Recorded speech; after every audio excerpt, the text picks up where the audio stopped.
mucho gusto recibir en esta cabina a Fabricio Mejía, que ha hecho un libro extraordinario desde mi punto de vista, El Sello Océano, con ilustraciones de Helguera, que tiene un sarcasmo y una acidez maravillosa. Y el libro también está cargado de sarcasmo, que a mí me parece una manifestación extraordinaria de la inteligencia. Y se llama Manual para votantes primerizos o expertos. Es un ejercicio muy interesante y muy bien logrado de lo que estaría pensando un votante que está en la fila que va a depositar su voto, ¿no? Y pues bueno, hace un recorrido desde pues cómo se organiza una elección hasta pues, se va hasta el negro Durazo. Me sorprendió muchísimo el que Fabricio Mejía haya llegado a pensar en tantas cosas, o bueno, haya imaginado que una persona puede pensar en tantas cosas cuando está a punto de ejercer su derecho al voto. Y además de todo recuerda otras épocas, recuerda a su abuelo. Fabricio, ¿cómo estás? Bienvenido. Muy bien, Paco, gracias por la invitación. Sí, recuerdo a mi abuelo porque él votó por Enríquez y no por Ávila Camacho, pero les hicieron fraude. Y entonces lo que recuerda mi narrador que está parado en la fila para ir a votar un domingo del 2018 es a su abuelo y pensar todo lo que nos ha costado la idea de que los votos cuenten y se cuenten, como decía Pepe Woldenberg, y que todavía no logramos, ¿no? Todavía no. Yo la primera vez que voté fue 88, que recuerdo ahí también en el libro, pues el fraude que hizo Salinas contra Cuauhtémoc Cárdenas y el Frente Democrático Nacional. Desde que voto, no ha habido una sola elección que digas, bueno, esta sí ya no tuvo mácula, no hay desconfianza, no hubo. Esto es un ejercicio democrático. No ha habido ninguna. Y entonces, esta es la historia un poco, este manual para votantes es para decirle a los votantes de este 2018, a ver, venimos de esa historia, sí hay derecho a la esperanza, no al optimismo, ¿no? Si no hay que ser bobos y solo ser como optimistas. diríamos Ibáis, ¿no? Exactamente. Para documentar su optimismo. Pero estas elecciones son cruciales para el país y para el porvenir de toda una generación que es la primera vez que va a votar. Pero pues aquí les cuento lo que ha pasado, ¿no? Claro. Oye, de verdad que sí es un ejercicio bien interesante. Y ahora que cuando empiezas con cómo verdaderamente no podemos todavía tener una elección sin mácula, pues me recuerdo que somos la democracia más cara del mundo, la que más controles tiene, ¿no? Y aún así, porque este es un sistema electoral basado en la desconfianza. Así es. Y aún así, no podemos tener unas elecciones confiables. De verdad, el día de ayer nos daba un seminario el INE y le explicaron a todo el mundo cómo es el manejo de los paquetes electorales y todo. Bueno, ¿en dónde? O sea, en otro país la paquetería electoral es de uso común y lo puedes tener en tu casa 2 semanas antes y llegas y lo pones.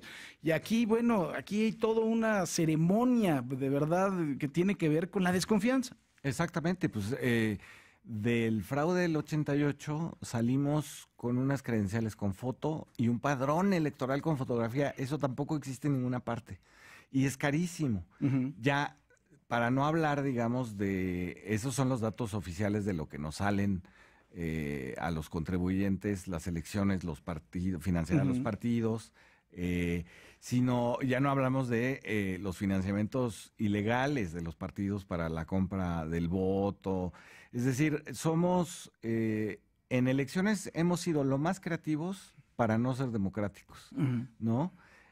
No somos creativos en ninguna otra cosa. Para gobernar es más o menos lo mismo siempre, pero la creatividad se da en el fraude, y claro, todo el mundo está súper desconfiado. Pero y además de todo, cada vez de formas más inimaginables, como tú bien lo dices, es increíble, piensan cada cosa, que si la pensaran de verdad para gobernar, esto sería Suecia, ¿no? Exactamente. Bueno, hablando no de Suecia, sino de Dinamarca, yo estaba viendo, hay un programa que les recomiendo si lo pueden conseguir, se llama El Círculo de Poder, Borgen, que es la historia, es una serie, es la historia de una primera ministra en Dinamarca.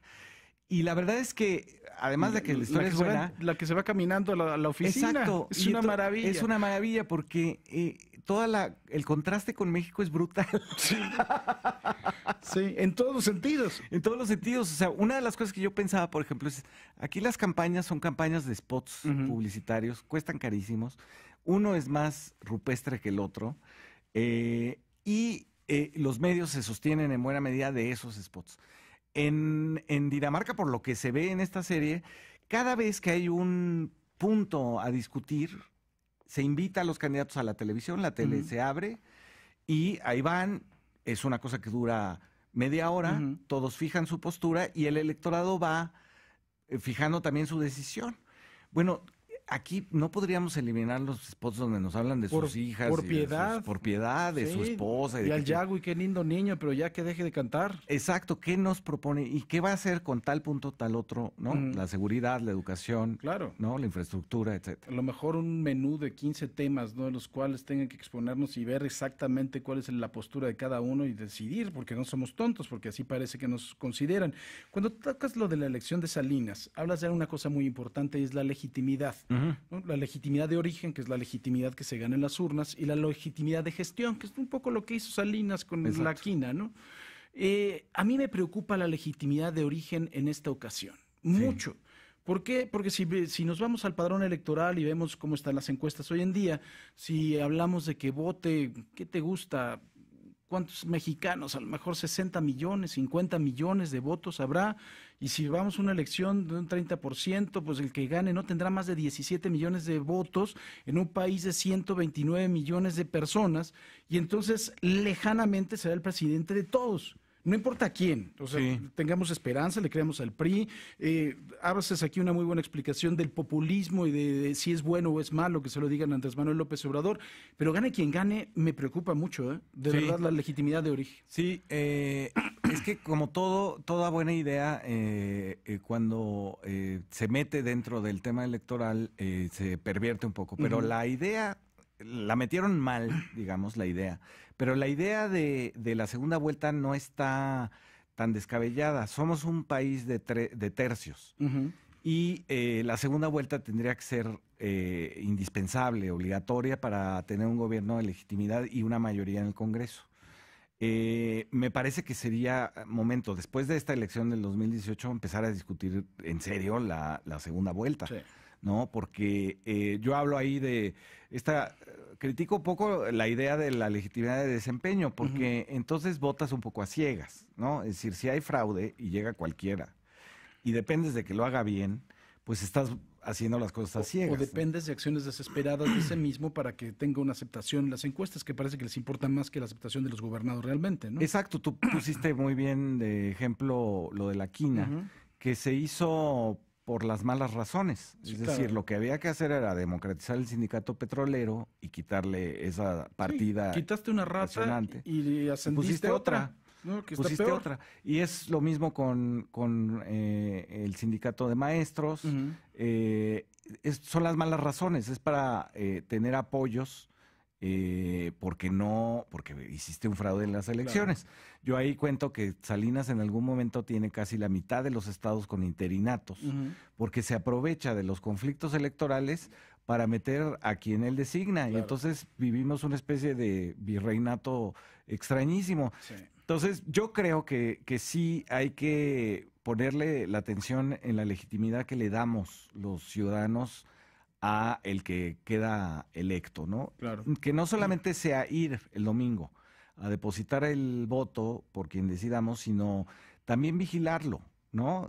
Me decía el otro día Rubén Albarrán, estábamos hablando de las elecciones del Estado de México, y Rubén Albarrán, el cantante de Café Tacuba, decía, es como si tú le entregas las llaves de tu casa al primero que pasa, y después de 6 años le reclamas que la incendió, luego la vendió por partes, ¿no? Y ya no existe. Y con ¿no? la esposa adentro, ¿no? Con la esposa adentro, es decir, en algunos casos, ¿no? Sí. Y entonces, claro, no vigilar a los por los que votaron y dejarlos hacer prácticamente lo que se les ocurre es dañino, es democráticamente dañino. Oye, finalmente me llama mucho la atención el capítulo que tiene que ver con las noticias, que tiene que ver con los medios de comunicación. Indudablemente, ¿no? No porque esté en un medio de comunicación tengo que rasgarme las vestiduras y decir, no, aquí yo creo que los medios de comunicación han sido pues, parte fundamental, desgraciadamente, a veces, de convencer malamente al electorado para un lado y para el otro.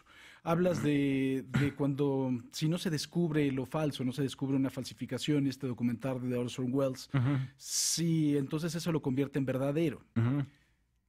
¿En qué momento puede cambiar eso? ¿Va a cambiar con las redes sociales, en realidad? Digo, porque yo no sé, yo no le tengo fe a las redes sociales, te voy a decir por qué, porque desde mi punto de vista creo que en la Sierra Tarahumara y creo que en Oaxaca, donde todos son mexicanos también, y en Chiapas, cuando se están preocupando por comer ese día, es muy complicado que se pongan en Twitter a ver qué está diciendo una persona. Entonces, creo que eso es una realidad distinta y eso también tiene un peso muy específico en las elecciones.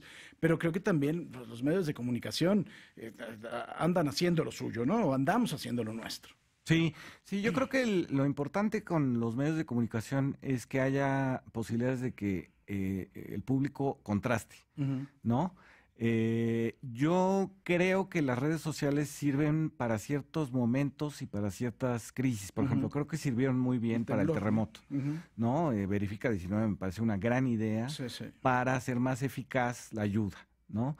Y creo que deberían estos mismos, no sé quiénes son los que lo hicieron, hacer Verifica 2018. Es decir, para ver qué noticias, qué rumores son ciertos, cuáles no. Porque de pronto también los propios medios caen en lo que los periodistas llaman borregos, ¿no? Que son falsedades que se dejan correr como un borrego y todo el mundo las persigue. Y es muy difícil desmentir a los medios, ¿no? O sea, porque sales en las réplicas y sales en las... Y lo que necesitaríamos sería contrastar distintas noticias y la verdad sí, ponerse un poco a chambear en qué tan reales son como ciudadano, ¿no? los rumores, ¿no? O sea, esto que se dijo de Rusia, por ejemplo, bueno, de entrada es ridículo. Pero a lo mejor es una forma en la que los Estados Unidos va a querer entrar a la elección mexicana. Entonces, sí habría que ponerle cierta atención. Y las redes, por ejemplo, ahí no sirven mucho porque los memes y las burlas, pues sirve para desestimar una noticia, pero los medios sí tendrían que ponerse las pilas en investigar y decirnos por dónde, ¿no? Pues mi querido Fabricio, nos tenemos que ir precisamente porque hay una pausa del INE. Exactamente. Vámonos al INE. De verdad le recomiendo mucho Manual para votantes, primerizos o expertos, hastiados o esperanzados. No obstante, el nombre es un libro que no es ligero, o sea, no digo que no sea fácil de leer, es muy fácil de leer porque está muy interesante, pero es un libro fuerte, es un libro además de todo plagado de muy buenas citas de muchos autores, y es un libro que lo va a usted a hacer reflexionar de qué es lo que debe de pensar exactamente el día que usted esté votado, esté formado en esa fila y traiga la credencial de elector en la mano. Felicidades, Fabricio. Gracias, Paco. Te lo agradezco mucho.